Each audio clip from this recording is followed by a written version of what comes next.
La segmentation automatique est une action qui vous permettra d'appliquer une segmentation à votre audience en fonction de critères contenus dans un persona.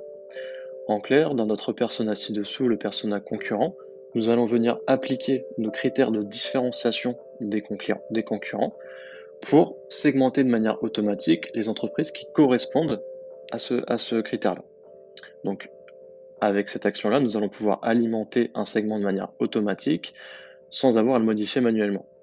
Donc, la segmentation automatique est une action qui est plus complexe et qui prend part à des actions plus élaborées, notamment lorsque vous mettrez en place des campagnes REA, et c'est un sujet que nous aborderons dans une prochaine vidéo. Si on prend le cas d'exemple qu'on a ici devant nos yeux, donc chez nous, les concurrents, donc si on clique sur les critères, les concurrents sont toute entreprise dont le code NAF est égal à 85.59a.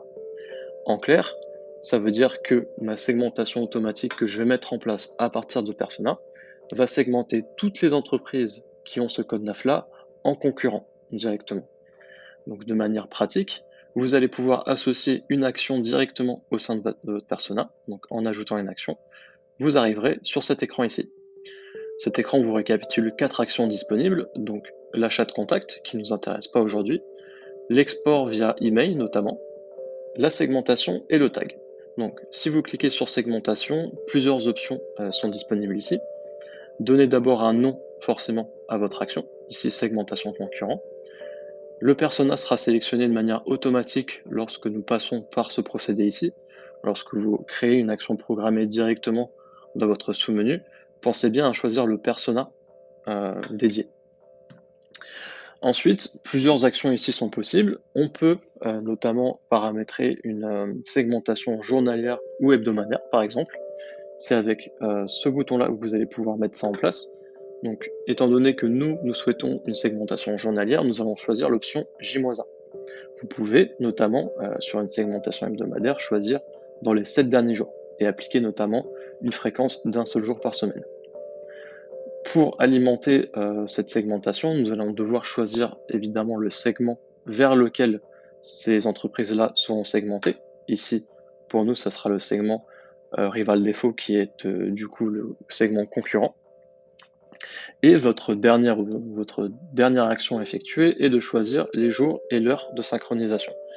Alors sachez que l'ensemble des actions programmées, notamment des actions d'achat et d'envoi vers email notamment, se font beaucoup chez nos clients entre 8h et 9h.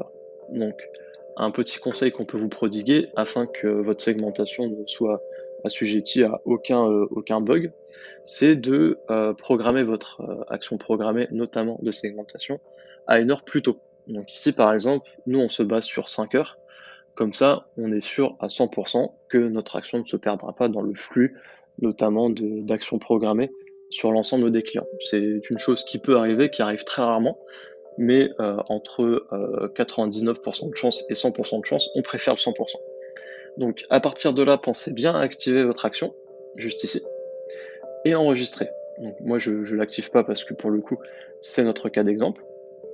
Et à partir de là, une fois que vous enregistrez votre persona, votre action programmée pourra se mettre en place de manière journalière.